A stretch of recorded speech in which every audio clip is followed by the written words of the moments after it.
Some glory in their birth, some in their skill, some in their wealth, some in their body's force, some in their garments, though newfangled ill, some in their hawks and hounds, some in their horse, and every humor hath his adjunct pleasure, wherein it finds a joy above the rest.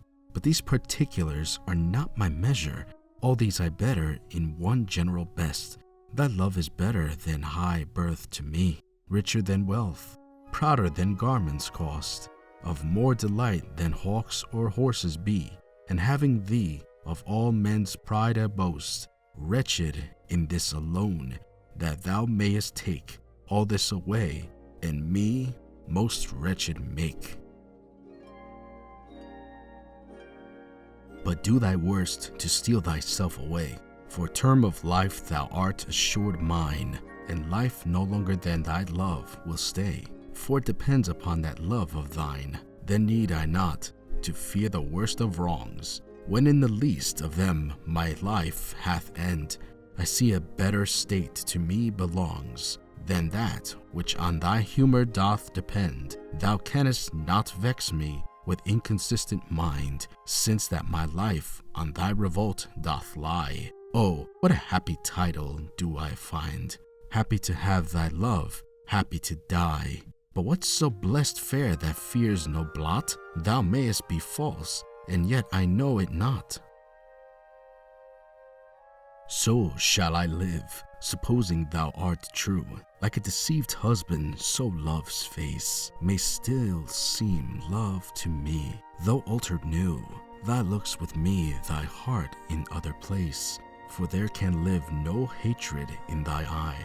Therefore, in that I cannot know thy change. In many looks, the false heart's history is writ in moods and frowns and wrinkles strange. But heaven in thy creation did decree that in thy face sweet love should ever dwell. Whatever thine thoughts or thine heart's workings be, thy looks should nothing thence but sweetness tell. How like Eve's apple doth thy beauty grow, if thine sweet virtue answers not thy show.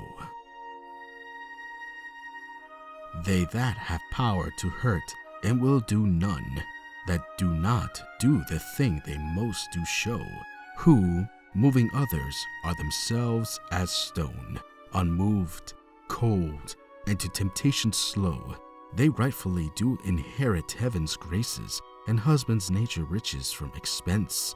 They are the lords and owners of their faces, others but stewards of their excellence. The summer's flowers is to the summer sweet, though to itself it only live and die.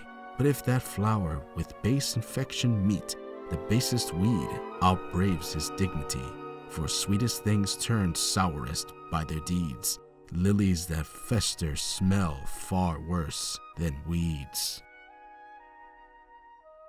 How sweet and lovely dost thou make the shame, which, like a canker in the fragrant rose, doth spot the beauty of thy budding name. Oh, in what sweets dost thou thine sins enclose? That tongue that tells the story of thine days, making lascivious comments on thy sport, cannot dispraise, but in a kind of praise, naming thy name blesses an ill report. Oh, what a mansion have those vices got, which for their habitations chose out thee, where beauty veil doth cover every blot, and all things turns to fair that eyes can see.